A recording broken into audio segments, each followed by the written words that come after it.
अगर मैं तुमसे कहूं, तुम्हारी जिंदगी के 99% प्रॉब्लम्स तुम्हारी मेहनत से नहीं, बल्कि इंसानों को ना समझने से हो रही है।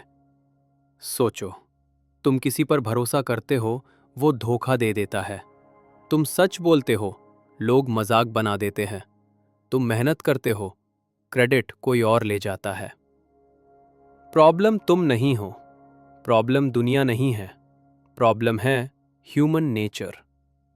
आज की वीडियो में हम सीखेंगे लोग वैसे क्यों बिहेव करते हैं जैसे वो करते हैं, और उनसे कैसे जीता जाए, बिना लड़े, बिना गिरे, बिना टूटे। ये वीडियो सिर्फ सुनने के लिए नहीं है, ये वीडियो तुम्हारी आंखें खोल देगी। कभी ऐसा महसूस हुआ है कि जिंदगी की 90% परेशानियां मेहनत की कमी से नहीं है, बल्कि किसी इंसान को ठीक से न समझ पाने की वजह से है? ये तो लगभग हर कोई महसूस करता है ना? जरा सोचिए, किसी पर आप आंख बंद करके भरोसा करते हैं और वही इंसान आपका भरोसा तोड़ देता है। या फिर आप सच बोलते हैं और लोग आपका मजाक बना देते हैं। बिल्कुल।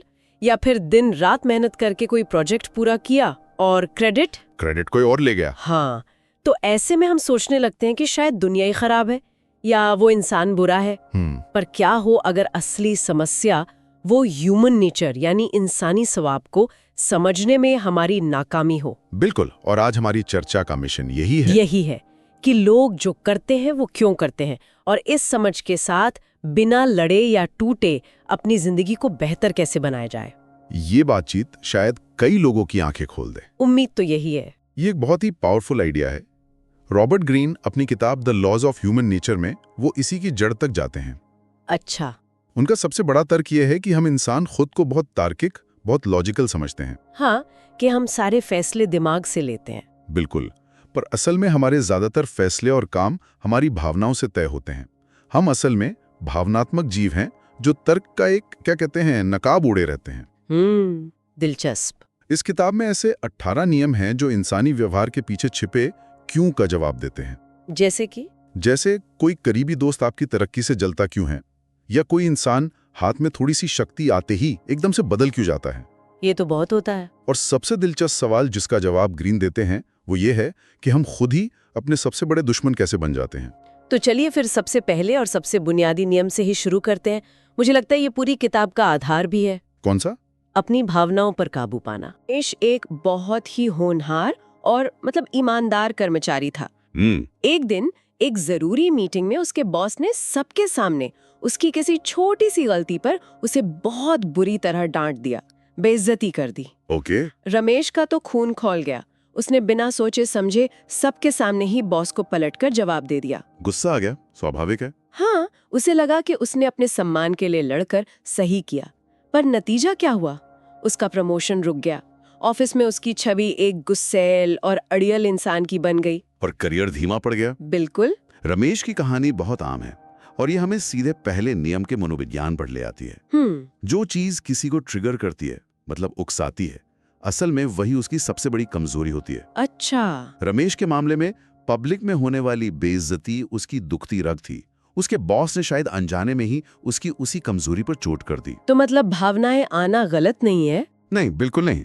देखिए, भावनाएं आना, गुस्सा, दुख, खुशी, ये सब स्वाभाविक हैं। हम इंसान हैं।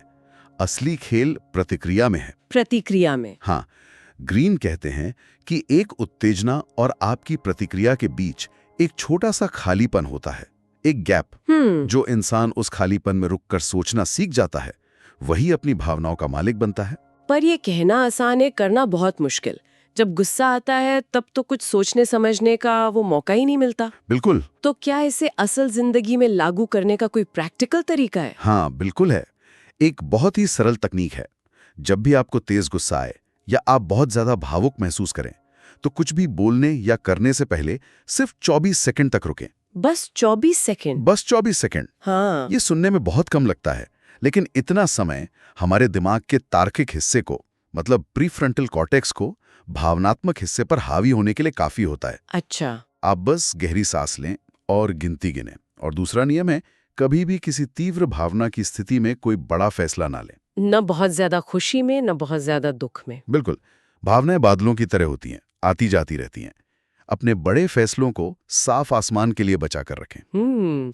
रमेश की कहानी से ये तो साफ है कि अपने गुस्से पर काबू पाना कितना जरूरी है, लेकिन मुझे लगता है कि असली लड़ाई तो उस बेइज्जती को दिल पर लेने से शुरू हुई। बिल्कुल। हम क्यों छोटी छोटी बातों को इतना पर्सनली ले लेते हैं, जैसे किसी ने पार्टी में हमें नजरअंदाज कर दिया या किसी दोस्त ने मैसेज का तुरंत जवाब नहीं दिया। हाँ, और हम घंटों यही सोचते रहते हैं कि मैंने क्या गलत कर दिया। ये एक बहुत ही स्वाभाविक मानवीय झुकाव है, क्योंकि हम सब अपनी कहानी के हीरो हैं। हमें लगता है कि दुनिया हमारे इर्द गिर्द घूमती है। सही बात है। लेकिन यहीं पर दूसरा नियम आता है, चीजों को कभी भी व्यक्तिगत रूप से न ले। Never take things personally. हाँ, सच्चाई यह है कि 99% मामलों में लोगों का व्यवहार आपके बारे में नहीं बल्कि उनके अपने बारे में होता है। उनके अपने बारे में? हाँ, वो अपनी असुरक्षाओं, अपने डर, अपने बुरे दिन या अपनी अंदरूनी लड़ाइयों पर प्रतिक्रिया दे रहे होते हैं। हो सकता है जिस सहकर्मी ने आपको नजरअंदाज किया उसकी सुबह घर पे किसी से लड़ाई हुई हो, या जिसने अपमान किया वो खुद अपनी नौकरी जाने के डर से परेशान हो। बिल्कुल। ये बात सोचने में तो सही लगती है, लेकिन इसे मानना बहुत मुश्किल है। मतलब जब कोई जानबूझकर आपको निशाना बनाता हुआ दिखे, तब वो भावनात्मक दूरी कैसे बनाए? इसका तरीका है अपना नजरिया बदलना। कैसे? जब भी कोई आपके साथ बुरा व्यवहार करे तो ये पूछने के बजाय कि उसने मेरे साथ ऐसा क्यों किया, खुद से पूछें इस इंसान के अंदर ऐसा क्या चल रहा है कि इसे ऐसा व्यवहार करने की जरूरत पड़ रही है। अच्छा, तो फोकस खुद से हटाकर उस पर ले जाएं। बिल्कुल। ये सवाल आपको पीड़ित की मानसिकता से निकालकर एक ऑब्जर्वर यानी एक निरीक्षक की मानसिकता में डाल देता है। आप स्थिति को व्यक्तिगत हमले के तौर पर नहीं बल्कि एक केस स्टडी के तौर पर देखने लगते हैं। भावनात्मक रूप से मजबूत लोग यही करते हैं। वे समझते हैं कि दूसरों के व्यवहार को नियंत्रित करना उनके हाथ में नहीं है, लेकिन उस व्यवहार को खुद पर हावी होने से रोकना उनके हाथ में है। एकदम सही। तो ठीक है, अगर हम अपनी भावनाओं पर काबू कर लें और चीजों को व्यक्तिगत रूप से ना लें, तो अगला कदम शायद लोगों को सही तरह से पढ़ना है। बिल्कुल। मुझे हमेशा उन लोगों से हैरानी होती है जो मुंह पर कुछ और होते हैं और पीठ पीछे कुछ और। किताब इस मुखौटे के बारे में क्या कहती है? ये तीसरा और बहुत महत्वपूर्ण नियम है, लोगों के मुखौटों के पीछे देखना। सी थ्रू पीपल्स मास्क्स। हाँ, ग्रीन कहते हैं कि हम सब एक सामाजिक मंच पर एक्टर्स हैं।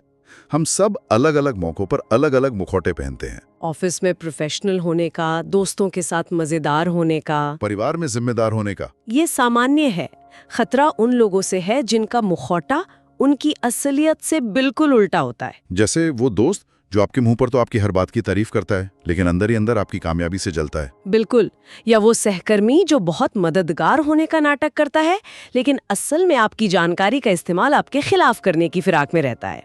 पर ऐसे लोगों को पहचाना कैसे जाए, क्योंकि वे तो अपने नाटक में बहुत माहिर होते हैं। कुछ बहुत साफ संकेत होते हैं, बस हमें ध्यान देने की जरूरत है। क्या है वो? पहला, जरूरत से ज्यादा तारीफ या चापलूसी।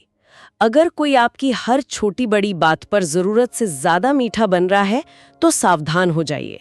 अक्सर इसके पीछे कोई छिपा हुआ मकसद होता है। दूसरा संकेत है उनकी कथनी और करनी में अंतर। वे बोलेंगे बहुत अच्छा, लेकिन जब मदद करने का वक्त आएगा तो गायब हो जाएंगे। ये तो मैंने देखा है। और तीसरा और सबसे बड़ा संकेत है आपकी सफलता पर उनकी प्रतिक्रिया।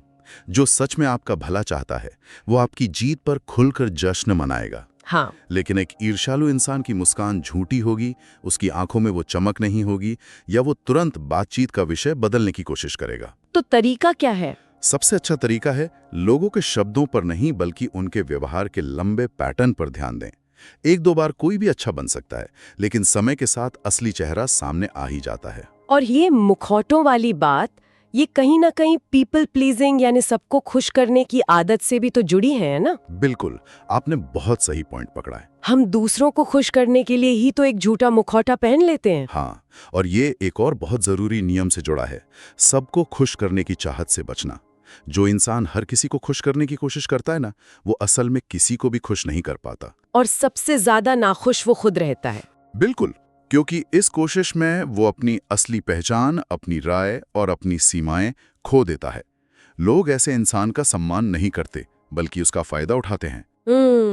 और इसी से जुड़ा एक और दिलचस्प नियम है, थोड़ा रहस्यमयी बनकर अपनी वैल्यू बढ़ाना। अच्छा, वो कैसे? ग्रीन का तर्क है कि इंसानी फितरत है कि जो चीज बहुत आसानी से मिल जाती है हम उसकी कद्र नहीं करते। सही बात है। जब आप अपने बारे में सब कुछ तुरंत बता देते हैं, हर समय उपलब्ध रहते हैं, तो लोग आपको फॉर ग्रांटेड लेने लगते हैं।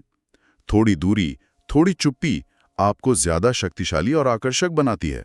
लोग आपके बारे में सोचते हैं, अंदाजे लगाते हैं। हाँ, और इस तरह आप उनकी सोच पर कब्जा कर लेते हैं। ये तो बिल्कुल सोशल मीडिया के दौर का सच लगता है, जहां लोग अपनी जिंदगी की हर छोटी बड़ी बात दुनिया को बता रहे हैं और शायद अनजाने में अपनी वैल्यू कम कर रहे हैं। बिल्कुल सही। अच्छा, एक और नियम जिसका आपने शुरू में जिक्र किया था, वो था शक्ति मिलते ही लोग बदल जाते हैं। इसका क्या मनोविज्ञान है? क्या शक्ति सच में इंसान को भ्रष्ट कर देती है? ये एक आम धारणा है, लेकिन ग्रीन का नजरिया थोड़ा अलग है। वो कहते हैं कि शक्ति इंसान को बदलती नहीं है, तो फिर वो उसके असली स्वभाव को बाहर ले आती है। अच्छा, जब किसी के पास शक्ति नहीं होती तो उसे समाज के नियमों के हिसाब से चलना पड़ता है, अच्छा बनना पड़ता है, विनम्र रहना पड़ता है। लेकिन जैसे ही उसे शक्ति मिलती है, चाहे वो मैनेजर की कुर्सी हो, पैसा हो या कोई राजनीतिक पद, हाँ, तो उसे अब दिखावा करने की जरूरत नहीं पड़ती। उसका वो असली मैं जो सालों से दबा हुआ था वो बाहर आ जाता है। अगर वो अंदर से घमंडी था तो वो घमंडी बन जाएगा, अगर वो क्रूर था तो वो क्रूरता दिखाएगा। इसीलिए तो कहते हैं कि किसी का असली चरित्र देखना हो तो उसके हाथ में शक्ति देकर देखो। बिल्कुल। ये सब सुनकर ऐसा लग रहा है कि इंसानी स्वभाव काफी अंधकारमय और नकारात्मक है। ईर्ष्या, धोखा, मुखौटे। तो क्या इसका मतलब यह है कि हम किसी पर भरोसा ही ना करें? नहीं, बिल्कुल नहीं। और यहीं पर हम सबसे जरूरी और अंतिम नियम पर आते हैं, इंसानी स्वभाव को स्वीकार करना जैसा वो है। मतलब इसका सार ये नहीं है कि आप निराशावादी बन जाएं या लोगों से नफरत करने लगें। इसका सार ये है कि आप यथार्थवादी बने, रियलिस्टिक। अब ये उम्मीद करना छोड़ दें कि लोग हमेशा तर्कसंगत, निस्वार्थ और भले होंगे। लोग स्वार्थी होंगे, वे ईर्ष्या करेंगे, वे असुरक्षित महसूस करेंगे।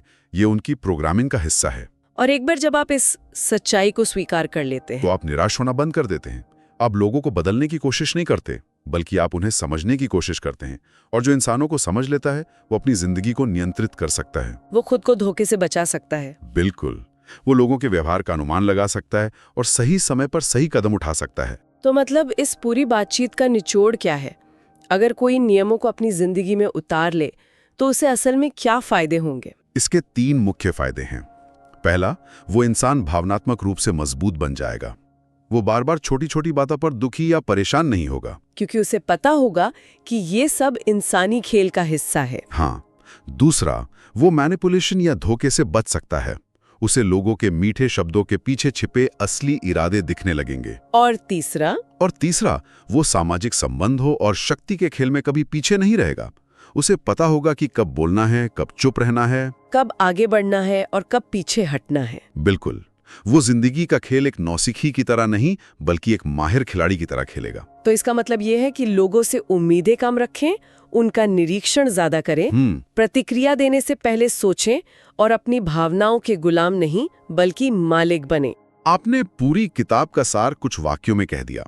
रॉबर्ट ग्रीन अंत में एक ही बात कहते हैं जो हमेशा याद रखनी चाहिए। क्या?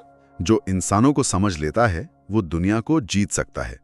और यहाँ दुनिया जीतने का मतलब किसी पर राज करना नहीं है, बल्कि अपनी दुनिया यानी अपनी जिंदगी को अपनी शर्तों पर जीना है। अपनी शर्तों पर जीना, बिना किसी के द्वारा नियंत्रित हुए। और इसी विचार के साथ हम अपने श्रोताओं के लिए एक अंतिम सोच छोड़ना चाहेंगे। आज की इस चर्चा के बाद अगले 24 घंटों में अपने आसपास के लोगों के शब्दों पर कम और उनके व्यवहार के पैटर्न पर ज्यादा ध्यान देने की कोशिश करें। एक छोटा सा एक्सपेरिमेंट। हाँ, देखें कि जब कोई आपकी तारीफ करता है तो उसकी बॉडी लैंग्वेज क्या कहती है। जब आपका कोई साथी सफल होता है तो दूसरों की पहली प्रतिक्रिया क्या होती है। बस एक निरीक्षक बने। देखें उनके मुखौटों के पीछे आपको क्या नजर आता है। ये छोटी सी कसरत शायद आपकी आंखें खोल सकती है।